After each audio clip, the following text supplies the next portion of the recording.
À l'occasion du 12e Congrès national populaire, la Chine a réaffirmé sa position de force face au Japon. Depuis plusieurs mois, les deux pays sont engagés dans une lutte de souveraineté autour des îles Diaoyu, situées dans la mer de Chine.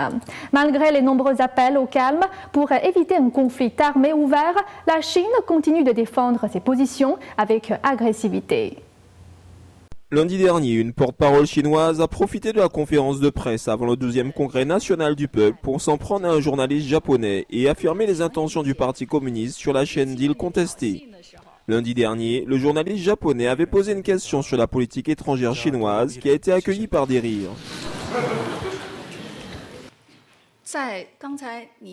Vous devez avoir remarqué que tous les journalistes chinois ont ri lorsque vous avez posé la question. En Chine, il existe des points de vue totalement différents. De nombreux journalistes et de nombreux Chinois présents ici espèrent que la Chine pourra être plus ferme, en particulier face aux provocations. Les provocations auxquelles faisait référence la porte-parole chinoise concernent les intentions japonaises sur les îles Diaoyu, aussi appelées Senkaku. La question de souveraineté sur les îles a provoqué des tensions accrues entre la Chine et le Japon.